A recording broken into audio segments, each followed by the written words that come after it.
जितने भी candidate BPSC TRE 4.0 की भर्ती की तैयारी कर रहे हैं, ये वीडियो उनके लिए काफ़ी महत्वपूर्ण है। साथियों, जैसा कि आप सभी को पता है कि बीपीएससी आयोग की तरफ से बीपीएससी टीआरई 4.0 की शिक्षक भर्ती का जो विज्ञापन है उसको जारी कर दिया गया है और आपका जो है रोस्टर भी क्लियर कर दिया गया है। अब देखिए, आपका जो आवेदन है वो आपका स्टार्ट हो जाएगा सितंबर से, ठीक है। और उसके पहले अगर हम लोग बात करें, हम लोग बीपीएससी टीआरई 4.0 की भर्ती में आवेदन से पहले ये सभी जो डॉक्यूमेंट हैं, जो भी जरूरी डॉक्यूमेंट हैं, यानी कि जब यहाँ पे आप फॉर्म अप्लाई करेंगे तो उस टाइम पे आपको क्या क्या डॉक्यूमेंट चाहिए, ठीक है। अगर आपके पास डॉक्यूमेंट नहीं है तो आप फॉर्म अप्लाई नहीं कर पाएंगे। इसलिए आपको बता दें कि जो भी डॉक्यूमेंट यहाँ पे हम बताने वाले हैं सभी को आप लोग नोट डाउन जरूर करिएगा, ठीक है। चलिए, जरूरी डॉक्यूमेंट को लेकर के पूरी लिस्ट आपको, चेकलिस्ट आपको दिखाते हैं क्या क्या डॉक्यूमेंट आपको चाहिए और कब से यहाँ पे आपका डॉक्यूमेंट निर्गत होना चाहिए। वीडियो को अंत तक जरूर देखिएगा, आपको जो भी जानकारी हम देंगे सटीक और ऑफिशियल सारी चीजें यहाँ पे आपको देने वाले हैं। सबसे पहले तो आप देखिए, यहाँ पे सभी यहाँ पे वांछित प्रमाण पत्र यथा शैक्षणिक, प्रशैक्षणिक योग्यता, अनुभव एवं शिक्षक पात्रता परीक्षा, दक्षता परीक्षा संबंधी प्रमाण पत्र आवेदन करने की अंतिम तिथि 30/9/2026 तक का निर्गत होना आवश्यक है। यानी कि जो आवेदन की अंतिम तिथि है वो 30 सितंबर के पहले तक का आपका निर्गत होना चाहिए। यानी कि जो भी आपके डॉक्यूमेंट हैं वो जो है आपका रिजल्ट आ जाना चाहिए उस टाइम तक, ठीक है। जैसे कि अगर देखिए, यहाँ पे जो एस टेट का है, अभी यहाँ पे फॉर्म अप्लाई हो रहा है एस टेट के लिए, ठीक है। तो वहाँ पे क्या है कि इसका एग्जाम करा लिया जाएगा ऐसे में, उसके बाद से रिजल्ट आ जाएगा। लेकिन वहाँ पे एस टेट को लेकर के ये बात की गई है कि आप जो है रजिस्ट्रेशन नंबर आप वहाँ पे डाल सकते हैं उसको लेकर के। तो एस टेट के लिए कोई दिक्कत नहीं है, लेकिन सी टेट वालों के लिए दिक्कत हो सकती है ऐसे में, ठीक। तो आपका 30 सितंबर तक सभी डॉक्यूमेंट निर्गत होने चाहिए। ऐसा नहीं है कि 30 सितंबर के बाद आपका रिजल्ट आता है तो वहां पे मान्य नहीं किया जाएगा। आवेदन भरने की अंतिम तिथि तक के पश्चात निर्गत प्रमाण पत्र मान्य नहीं होगा। यदि परिस्थिति के अनुरूप आवेदन करने भरने की अंतिम तिथि का विस्तार किया जाता है तो उससे अर्हता संबंधी कोई भी अंतिम तिथि विस्तारित अथवा प्रभावित नहीं होगी, ठीक है। तो इस कंडीशन में जो है, जो भी चीजें आपकी रखी गई हैं वो आपको जो है बता दिया गया है कि भाई, अब यहाँ पे देखिए आपका क्या दिया गया है। ऑनलाइन आवेदन के क्रम में अभ्यर्थियों से कतिपय सूचना सिर्फ डाटाबेस संधारित करने हेतु ली जाती है।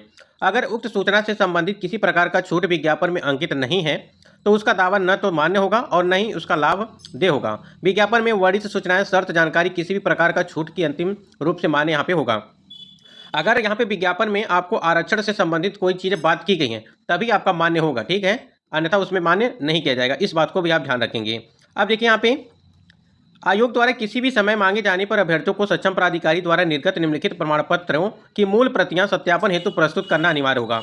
जैसे जब आप यहाँ पे फॉर्म अप्लाई यहाँ पे कर रहे हैं, ठीक है, तो उस टाइम पे जो भी आपके डॉक्यूमेंट लग रहे हैं वो सभी डॉक्यूमेंट जो है कभी भी, मतलब कि किसी भी वक्त आपसे मांगा जा सकता है अगर आप नौकरी पीरियड में हैं तो, ठीक है। अब देखिए, यहाँ पे पहले नंबर पे मैट्रिक का प्रमाण पत्र, जन्मतिथि के साक्ष्य के लिए, यानी कि हाई स्कूल की बात यहाँ पे की जा रही है। विज्ञापन के अनुरूप शैक्षणिक, प्रशैक्षणिक योग्यता एवं शिक्षक पात्रता, दक्षता परीक्षा उत्तीर्ण संबंधी प्रमाण पत्र है। अब यहाँ पे बात की जा रही है आपकी सीटेट की, ठीक है। सीटेट हो गया, एस टेट हो गया, बी टेट हो गया, ठीक है, जो भी आपकी पात्रता परीक्षा है उसकी। तीसरे नंबर पे देखिए, विज्ञापन के अनुरूप शैक्षणिक, प्रशैक्षणिक योग्यता एवं शिक्षक पात्रता, दक्षता परीक्षा उत्तीर्ण संबंधित अंक प्रमाण पत्र, ठीक है। तो ये सभी डॉक्यूमेंट आपके पास होने चाहिए। उसके बाद यहाँ पे चौथे नंबर पे देखिए, भारतीय पुनर्वास परिषद द्वारा प्रदत्त वैध CRR नंबर एवं तत्संबंधी प्रमाण पत्र आपके पास होने चाहिए। अंतर दिव्यांगता क्षेत्र 6 माह का अध्यापन प्रशिक्षण संबंधी प्रमाण पत्र। अगर आप दिव्यांग कैंडिडेट हैं तो आपका दिव्यांगता प्रमाण पत्र होना चाहिए। ऐसा नहीं है कि आप दिव्यांग नहीं हैं फिर भी आप उसका लाभ ले रहे हैं। अतिथि शिक्षक के लिए अधिमानता लाभ लेने हेतु जिला शिक्षा पदाधिकारी द्वारा निर्गत अनुभव प्रमाण पत्र एवं नियुक्ति पत्र, ठीक है। पिछड़ा वर्ग, अत्यंत पिछड़ा वर्ग के उम्मीदवारों के लिए पिता के नाम एवं पता से निर्गत क्रिमिलेयर रहित प्रमाण पत्र। अनुसूचित जाति, अनुसूचित जनजाति उम्मीदवारों के लिए पिता के नाम एवं पता से निर्गत जाति एवं अस्थायी निवास प्रमाण पत्र है।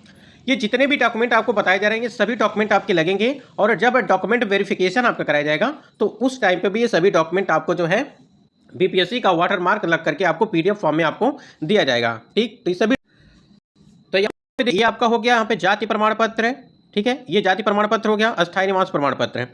ये सभी जो है ट्रांसजेंडर अभ्यर्थियों के लिए बिहार राज्य का मूल निवासी होने का प्रमाण पत्र तथा राज्य सरकार द्वारा निर्धारित सक्षम प्राधिकारी द्वारा उनके ट्रांसजेंडर होने की नियमित निर्गत प्रमाण पत्र है, ठीक है। अगर आप ट्रांसजेंडर हैं तो उनके लिए बात की जा रही है।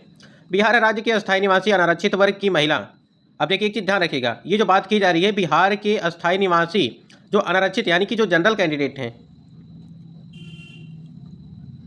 ये महिला उम्मीदवारों के लिए पिता के नाम पता से निर्गत अस्थायी निवास प्रमाण पत्र और आर्थिक रूप से कमजोर वर्ग यानी कि ईडब्ल्यूएस का दावा करने वाले आवेदक बिहार सरकार की अधिसूचना संख्या इतना दिनांक 26/2/2019 के आलोक में विहित प्रपत्र में सक्षम प्राधिकारी द्वारा निर्गत संबंधी प्रमाण पत्र, उक्त प्रमाण पत्र आवेदन करते समय वैध होना चाहिए।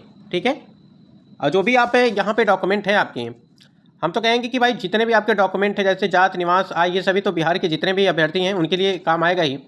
जो अदर स्टेट के कैंडिडेट हैं उनके लिए कुछ भी काम वहाँ पे नहीं आएगा, क्योंकि स्वतंत्रता सेनानी के पोता पोती, नाती नतनी का दावा करने वाले अभ्यर्थियों के लिए जिला पदाधिकारी या उसके द्वारा प्राधिकृत पदाधिकारी के हस्ताक्षर से निर्गत भूतपूर्व स्वतंत्रता सेनानी के पोता पोती, नाती नातिन हेतु होने का जो है प्रमाण पत्र आपका होना चाहिए। अगर ऐसी स्थिति है तब दिव्यांगता का दावा करने की स्थिति में विहित प्रपत्र में सक्षम प्राधिकार द्वारा निर्गत वैध दिव्यांगता प्रमाण पत्र, सामान्य प्रशासन विभाग बिहार सरकार पत्रांक संख्या इतना दिनांक 29 जून 2022 एवं पत्रांक संख्या इतना 11 फरवरी 2025 के अनुसार दिव्यांगता से ग्रस्त अभ्यर्थियों को श्रुति लेख एवं अन्य सुविधा का दावा करने की स्थिति में उपयुक्त अधिसूचना के साथ संलग्न अनुसूची फर्स्ट में सक्षम प्राधिकार द्वारा निर्गत प्रमाण पत्र, यहाँ पे सही शपथ पत्र। ठीक, पंचायती राज संस्थान एवं नगर निकाय संस्था अंतर्गत नियुक्तियों में कार्यरत शिक्षकों को उम्र सीमा में छूट का दावा करने की स्थिति में तत्संबंधी यहाँ पे प्रमाण पत्र, भूतपूर्व सैनिकों को उम्र सीमा में छूट का दावा करने की स्थिति में तत्संबंधी प्रमाण पत्र।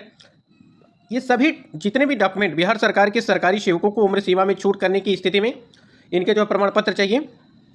केंद्र सरकार, बिहार सरकार या किसी अन्य राज्य सरकारी अधीन किसी भी पद पर नियुक्ति हो तो परीक्षा में भाग लेने हेतु सक्षम प्राधिकारी द्वारा निर्गत अनापत्ति प्रमाण पत्र यानी कि एनओसी की बात करें, नो ऑब्जेक्शन सर्टिफिकेट, ये आपको लगाना पड़ेगा। पहचान पत्र में आप देखिए फोटो युक्त है, जैसा कि आवेदन में दावा किया हो, हाल का खींचा हुआ 4 फोटो पासपोर्ट आकार का हो, प्रारंभिक व मुख्य परीक्षा के लिए भरे गए डाउनलोड किए गए आवेदन की प्रति, ये सभी डॉक्यूमेंट आपको वहाँ पे लगेंगे जब डॉक्यूमेंट वेरिफिकेशन होगा। प्रारंभिक व मुख्य परीक्षा के लिए निर्गत ई एडमिट कार्ड, ठीक है, तो एडमिट कार्ड भी आपको संभाल करके रखना है, इस बात को ध्यान रखेंगे। और जो आपका आप रजिस्ट्रेशन करेंगे वो आपका होना चाहिए जब डॉक्यूमेंट वेरिफिकेशन। और देख लीजिए, आपको पता है कि बिहार में कोई भी वैकेंसी है तो उसके लिए 100 रुपये आपको शुल्क देना पड़ेगा। अगर आप पीआरटी के लिए भर रहे हैं तो 100 रुपये, 6 to 8 के लिए भर रहे हैं 100 रुपये, ठीक है, यानी कि चारों वर्गों में आप भर रहे हैं फॉर्म, ठीक है, तो आपको जो है अलग अलग यहाँ पे आपको पैसे देने पड़ेंगे 100 रुपये, ठीक है, यानी कि अगर चारों में आप अप्लाई कर रहे हैं तो आपको 400, अगर एक में अप्लाई करें तो 100, इसमें 100, ठीक है, यानी कि 100 रुपये प्रत्येक के लिए आपको लगेगा। और एक चीज़ आपको बता दें, यहाँ पे देखिए, वैसे अभ्यर्थी जिनके द्वारा ऑनलाइन आवेदन में पहचान पत्र के रूप में आधार अंकित नहीं किया जाता है तो उन्हें बायोमेट्रिक फीस के रूप में 200 रुपये अतिरिक्त शुल्क यहाँ पे भुगतान करना होगा। तो आधार कार्ड, ठीक है, आधार कार्ड यहाँ पे आप फॉर्म अप्लाई करते टाइम देंगे तो आपका जो है 200 रुपये यहाँ पे। तो इसलिए जितने भी मतलब कि अभ्यर्थी हैं, जब भी आप फॉर्म अप्लाई करवाइएगा तो आधार कार्ड अपना जरूर दीजिएगा, जिससे उसमें आपको छूट मिलेगा। मान लीजिए 100 रुपये है और आप आधार कार्ड नहीं देते हैं तो 200 रुपये और आपका यहाँ पे लगेगा। ठीक, इस बात को ध्यान रखेंगे। और देख लीजिए, ऑनलाइन आवेदन भरने की सभी तिथियां यहाँ पे निर्धारित कर दी गई हैं। भुगतान की एक यहाँ पे प्रारंभ करने की तिथि है 1 सितंबर, भुगतान की अंतिम तिथि है 29 सितंबर, ऑनलाइन आवेदन प्रारंभ करने की तिथि है 1 सितंबर और ऑनलाइन आवेदन भरने की अंतिम तिथि है 30 सितंबर। ठीक, ये सारी चीज़ें हो गई।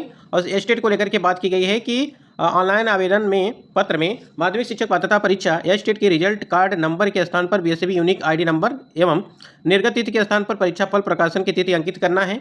और यहाँ पे सीटेट को लेकर के बात की गई है कि अंक पत्र में अंकित सीरियल नंबर एवं निर्गत तिथि अंकित करेंगे। ठीक है, अभ्यर्थी ऑनलाइन आवेदन हेतु भुगतान करने से पूर्व उम्र संबंधी शर्तों से आश्वस्त होने की उपरांत ही भुगतान करें। अभ्यर्थियों को आवेदन पत्र एवं संबंधित कागजों तो की हार्ड कॉपी आयोग कार्यालय में भेजने की आवश्यकता नहीं है। अभ्यर्थी द्वारा स्वतः हार्ड कॉपी में आवेदन या कोई पूरा कागजात।